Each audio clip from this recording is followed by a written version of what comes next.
नमस्कार, उड़ान IAS academy के ई लर्निंग प्लेटफॉर्म पर मैं सुधीर वर्मा आप सभी का स्वागत करता हूं। इस वीडियो में हम विश्लेषण करने वाले हैं टेस्ट नंबर 4 सीसेट के अंतर्गत आए हुए भाषा के प्रश्नों का विश्लेषण।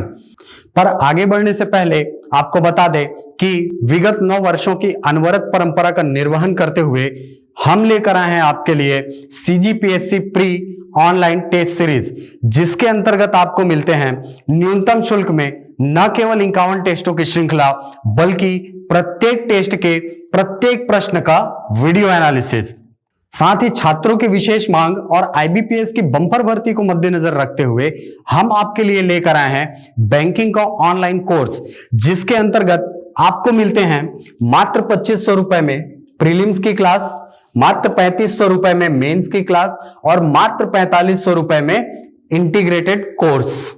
तो हमसे निरंतर जुड़े रहने के लिए आप हमारे YouTube चैनल उड़ान आईएएस एडमिनिस्ट्रेटिव एकेडमी को सब्सक्राइब करें और साथ ही बेल आइकॉन प्रेस करें, जिससे हमारी आने वाली सभी वीडियो के नोटिफिकेशन सबसे पहले आप तक पहुंचे।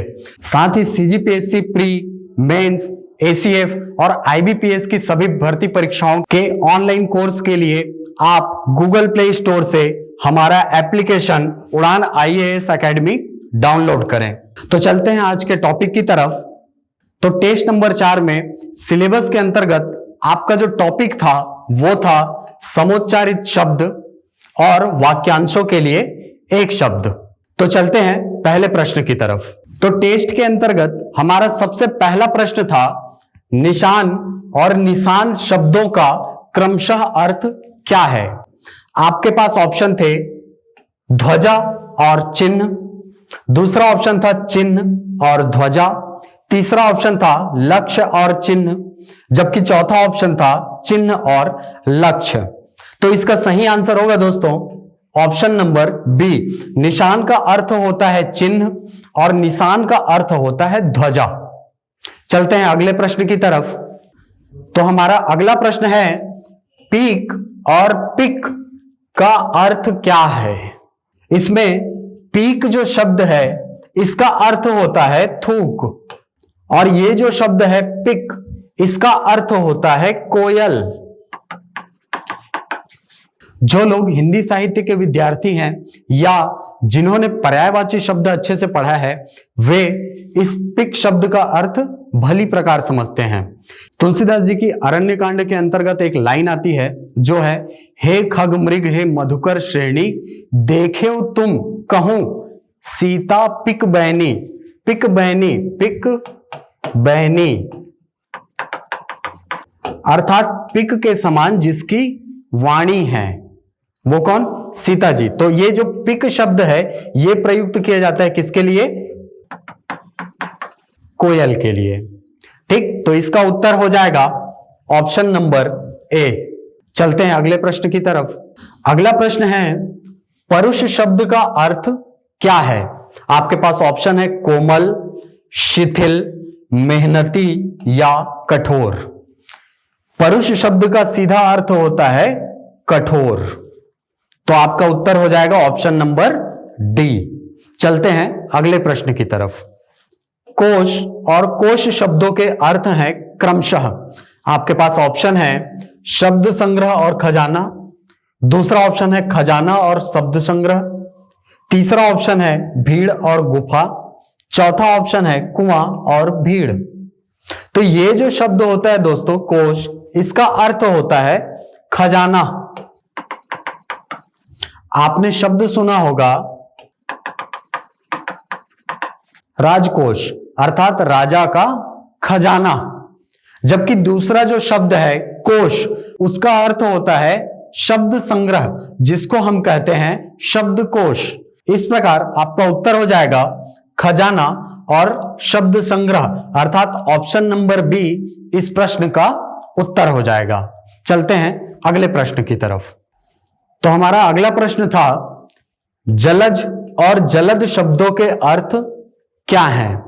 आपके पास ऑप्शन है कमल और मटका, दूसरा ऑप्शन है कलम और बादल, तीसरा ऑप्शन है कमल और बादल और चौथा ऑप्शन है मीन और मेघ। जलज शब्द का अर्थ होता है कमल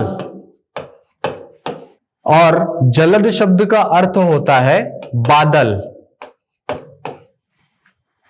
दोनों योग रूढ़ शब्द हैं। एक का अर्थ होता है जल में उत्पन्न होने वाला और दूसरे का अर्थ है जल देने वाला। तो विशिष्ट रूप से प्रयोग किसके लिए होता है? जलद शब्द कमल के लिए और जलद शब्द किसके लिए प्रयुक्त होता है? बादल के लिए। तो आपका उत्तर हो जाएगा ऑप्शन नंबर सी, जो है कमल और बादल। चलते हैं अगले प्रश्न की तरफ। हमारा अगला प्रश्न है प्रसाद और प्रासाद शब्दों के अर्थ हैं क्रमशः, और आपके पास ऑप्शन है भोग और महल, दूसरा ऑप्शन है महल भोग, तीसरा ऑप्शन है यातना हंस और चौथा ऑप्शन है चंद्रमा और महल। प्रसाद तो देखते हैं, प्रसाद शब्द जो होता है वो हम विशिष्ट रूप से प्रयोग किसके लिए करते हैं? भगवान को चढ़ाए जाने वाले भोग के लिए, अर्थात प्रसाद शब्द का अर्थ क्या हो गया? भोग। जबकि प्रासाद शब्द का प्रयोग किसके लिए होता है? महल के लिए। तो क्या आपके पास ये युग्म उपलब्ध हैं? हाँ, पहला ही युग्म हमारा क्या था? भोग और महल। तो इस प्रकार से इस प्रश्न का उत्तर क्या हो जाएगा? ऑप्शन नंबर ए, भोग और महल। चलते हैं अगले प्रश्न की तरफ। अगला प्रश्न है पोत और पौत्र शब्द। पोत और पौत्र शब्दों के अर्थ हैं, आपके पास ऑप्शन है पुत्र और पोता, जहाज और पोता, जहाज और पुत्र, चौथा ऑप्शन है पुत्र और जहाज। पोत कहा जाता है दोस्तों जहाज को। आपने सुना होगा युद्ध पोत, है ना, अर्थात लड़ाई में जाने वाला जहाज। जबकि पौत्र शब्द का अर्थ होता है पोता। तो इस प्रकार से आपके प्रश्न का उत्तर हो जाएगा ऑप्शन नंबर बी, जहाज और पोता। चलते हैं अगले प्रश्न की तरफ। अगला प्रश्न है हमारा तरणी और तरणी शब्दों के अर्थ हैं क्रमशः। पहला ऑप्शन है सूर्य और नाव, दूसरा ऑप्शन है नाव और सूर्य, तीसरा ऑप्शन है मदिरा और नारी, जबकि चौथा ऑप्शन है युवती और सूर्य। इसका उत्तर दोस्तों आपको रामचंद्रिका में एक पद आता है जिसमें कहा जाता है राम नाम भवसागर तरणी, तरणी सरिस ही कलिमल दहनी। अर्थात राम नाम भवसागर को पार करने वाले नाव के समान है और यह उस सूर्य के समान है जो हृदय के कलिमल को अर्थात कलुषता का विनाश करता है। तो यहां पर जो पहला पद है तरणी, इसका अर्थ क्या हुआ? नाव, और दूसरा पद जो था तरणी, इसका अर्थ हो गया सूर्य। तो आपके पास ऑप्शन में है ऑप्शन बी के अंतर्गत नाव और सूर्य। तो आपका उत्तर हो जाएगा ऑप्शन नंबर बी, नाव और सूर्य। चलते हैं अगले प्रश्न की तरफ। तो हमारा अगला प्रश्न है रात्रि में विचरण करने वाली वाक्यांश के लिए सार्थक शब्द क्या होगा? यहां पर ध्यान देंगे, शब्द उसने कहा है वाली, वाला नहीं कहा है। अगर वाला कहता तो शब्द का स्वरूप बदल जाता, लेकिन उसने शब्द प्रयोग किया है वाली, अर्थात उस शब्द के अंत में एक स्त्री प्रत्यय आवश्यक होगा। तो देखते हैं आपके पास ऑप्शन क्या है। पहला ऑप्शन है निशीथ, दूसरा ऑप्शन है निशाचर, तीसरा ऑप्शन है निशाचरी और चौथा ऑप्शन है राक्षसी। तो इसका उत्तर भी दोस्तों आपको रामचरितमानस के एक पद में मिलेगा जिसमें कहा है निशाचरी कलुषित कलिकाला कथा कालिका काल कपाला। ठीक है, इसका मतलब होता है कि ये जो कलयुग है वो एक कलुषित निशाचरणी की तरह है, जबकि राम कथा राक्षसों का खून पीने वाली कालिका के समान है। तो यहां पर जो निशाचरी शब्द प्रयोग हुआ है उसका अर्थ होता है रात्रि में विचरण करने वाली। तो इसका अर्थ क्या होता है? रात्रि में विचरण करने वाली। तो यहां पर प्रश्न का उत्तर हो जाएगा ऑप्शन नंबर सी। चलते हैं अगले प्रश्न की तरफ। हमारा अगला प्रश्न था, जो कम बोलता हो वाक्यांश के लिए सार्थक शब्द क्या होगा? पहला ऑप्शन था मृदुभाषी, दूसरा ऑप्शन था मितभाषी, तीसरा ऑप्शन था नितभाषी और चौथा ऑप्शन था वाचाल।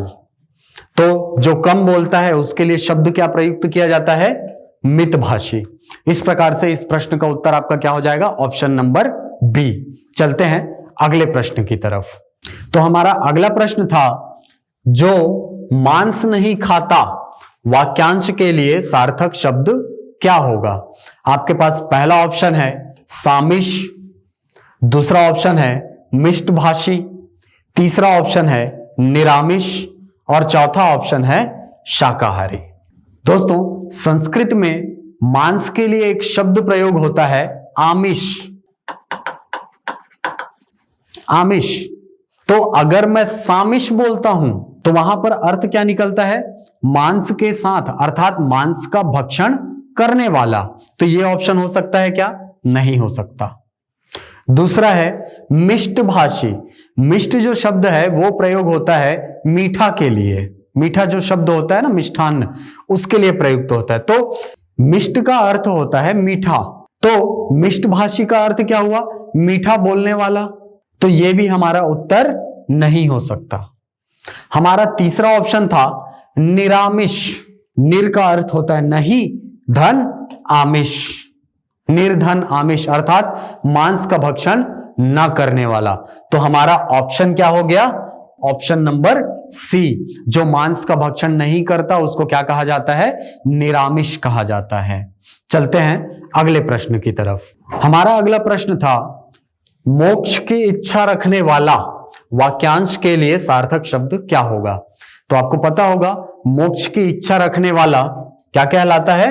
मुमुक्षु कहलाता है। इस प्रकार से आपका उत्तर क्या हो जाएगा? Option number D. अगर ऑप्शंस की बात करें, मोक्ष प्राप्त, इसका मतलब होता है मोक्ष को जो व्यक्ति प्राप्त है। दूसरा ऑप्शन है मोक्षदायिनी अर्थात मोक्ष देने वाली। तीसरा है मोक्ष मीमांसु अर्थात मोक्ष के संबंध में मीमांसा करने वाला, विचार करने वाला, एक विचारक जो मोक्ष के संबंध में विचार करता है। तो ये तीनों आपके उत्तर नहीं हो सकते। आपका उत्तर होगा मुमुक्षु, जिसका अर्थ होता है मोक्ष की इच्छा रखने वाला। चलते हैं अगले प्रश्न की तरफ। तो हमारा अगला प्रश्न है, जिस स्त्री की कोई संतान न हो वाक्यांश के लिए सार्थक शब्द क्या होगा? आपके पास ऑप्शन है वंद्य, वंद्या, वंदी और सहोदर। तो वंद्य शब्द का अर्थ होता है वंदनीय अर्थात जो वंदना के योग्य हो। तो यह हमारा उत्तर नहीं हो सकता। ऑप्शन नंबर सी की बात करें, बंदी। बंदी का मतलब होता है जो कारागार में बंद हो या जिसको बंदी बनाया गया हो। तो यह भी हमारा उत्तर नहीं हो सकता। सहोदर का अर्थ होता है एक ही उदर से उत्पन्न भाई अथवा बहन। तो यह भी इसका उत्तर नहीं हो सकता। आपका उत्तर क्या होगा?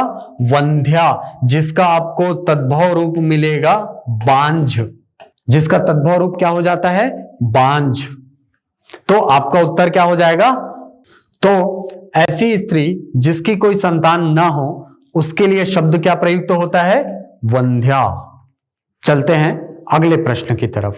तो हमारा अगला प्रश्न है, बिना पलक झपकाए देखना वाक्यांश के लिए सार्थक शब्द नहीं होगा।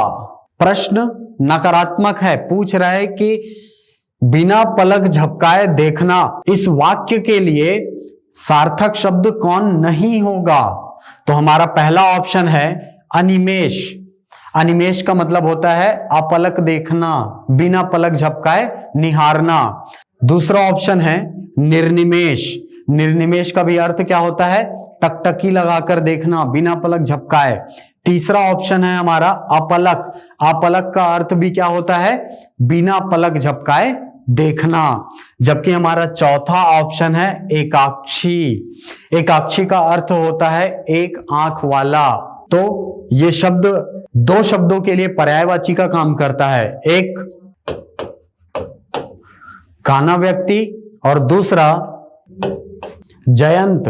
जो इंद्र का पुत्र था उसके लिए शब्द प्रयोग होता है एकाक्षी, जिसकी एक आंख हो। तो ये जो शब्द है इसका अर्थ ये हो रहा है क्या, बिना पलक झपकाए देखना नहीं हो रहा, इसीलिए आपका उत्तर क्या हो जाएगा, ऑप्शन नंबर डी, एकाक्षी। चलते हैं अगले प्रश्न की तरफ। तो हमारा अगला प्रश्न है सव्यसाची का अर्थ क्या है। सव्यसाची जो शब्द है उसका अर्थ क्या है। पहला ऑप्शन है जो दाएं हाथ से सधा हुआ हो, जो बाएं हाथ से सधा हुआ हो, जो निद्रा को जीत ले, जो तपस्या में निरत हो। तो दोस्तों ये जो सव्यसाची शब्द है ये आपको मिलेगा अर्जुन के पर्यायवाची के रूप में, जहां पर गीता में श्री कृष्ण कहते हैं पूर्वमेव निमित्त मात्रम भाव सव्यसाचिना, अर्थात जो बाएं हाथ से भी क्या हो, सधा हुआ हो, उसके लिए शब्द क्या प्रयोग किया जाता है, सव्यसाची शब्द प्रयोग किया जाता है। तो आपका उत्तर हो जाएगा ऑप्शन नंबर बी। अगले प्रश्न की तरफ चलते हैं। तो अगला प्रश्न हमारा है छत्तीसगढ़ी भाषा से। पहला प्रश्न है जो आगे की बात जान ले, वाक्यांश के लिए छत्तीसगढ़ी सार्थक शब्द क्या होगा। पहला ऑप्शन है त्रिकालदर्शी, दूसरा है ज्ञानी, तीसरा है अगम जानी और चौथा है अगिया बैताल।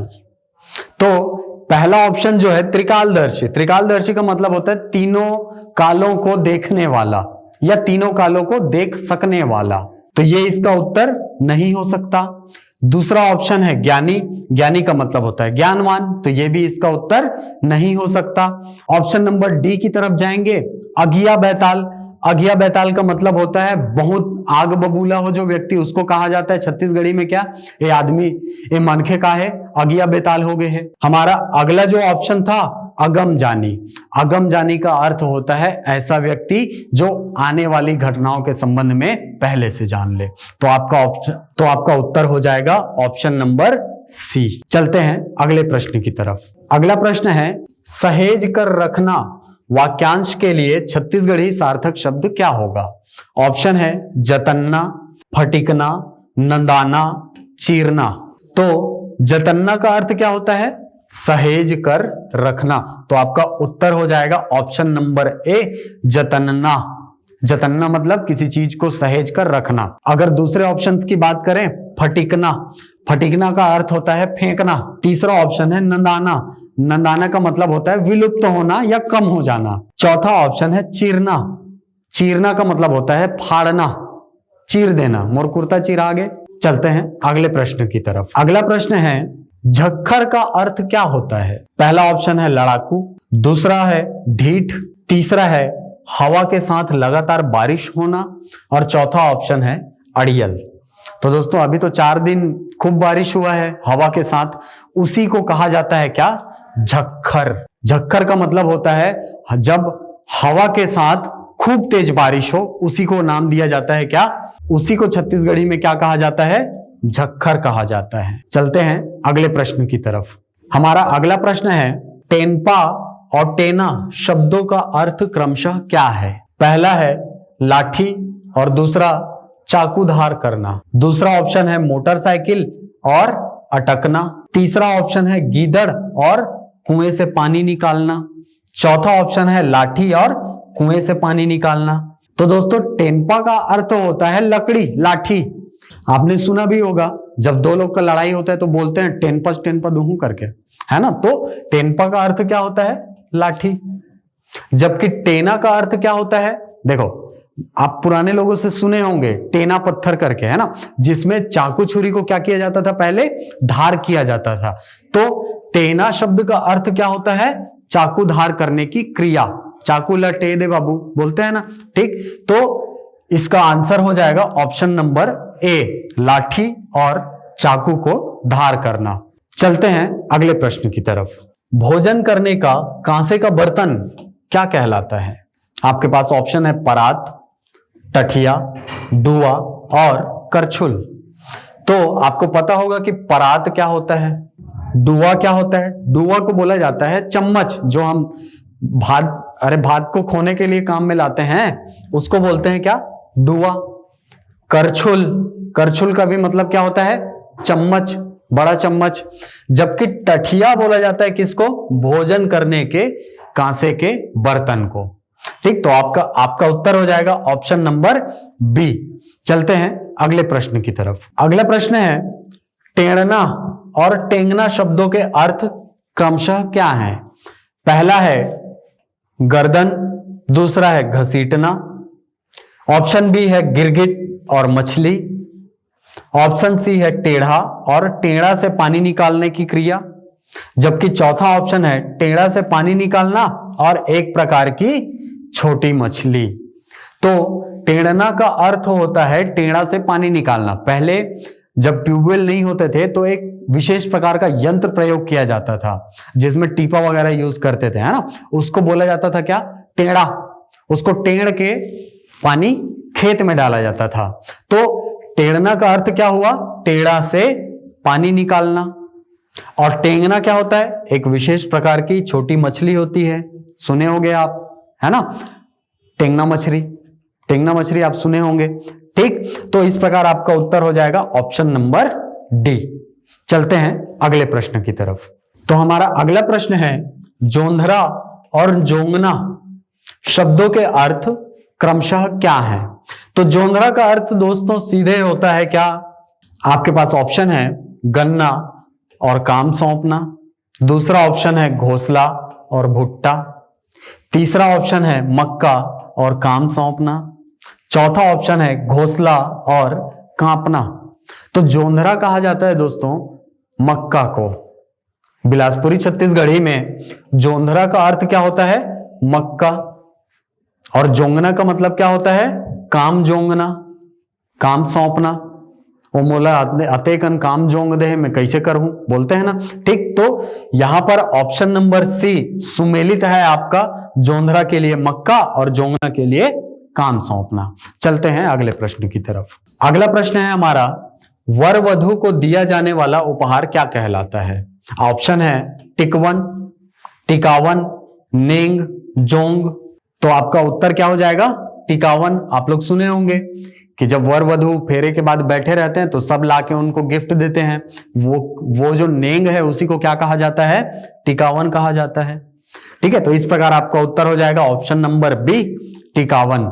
चलते हैं अगले प्रश्न की तरफ। तो हमारा अगला प्रश्न है, अलमलाना का अर्थ क्या है?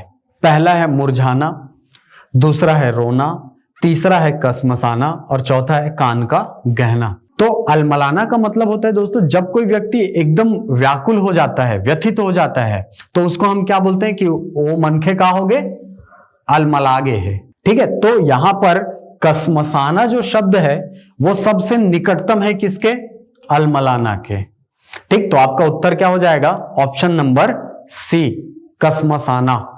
चलते हैं अगले प्रश्न की तरफ। तो हमारा अगला प्रश्न था, नेवरा और नेवार शब्दों के अर्थ क्रमशः क्या हैं? तो आपका पहला ऑप्शन है नेवला और खाट गाथने की चौड़ी रस्सी, दूसरा ऑप्शन है नेवला और तालाब, तीसरा ऑप्शन है खाट गाथने की चौड़ी रस्सी और नेवला, जबकि चौथा ऑप्शन है नेवला और नेवले का घोंसला।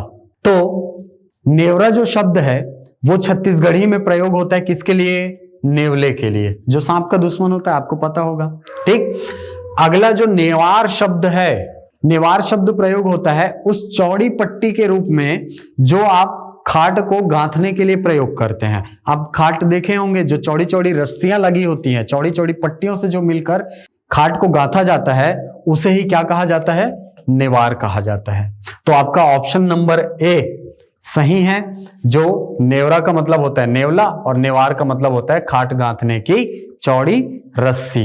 तो ये था 30 अगस्त 2020 को सीसेट की परीक्षा के अंतर्गत आए हुए हिंदी और छत्तीसगढ़ी के प्रश्न। आशा करता हूं ये आपको समझ आए होंगे। धन्यवाद।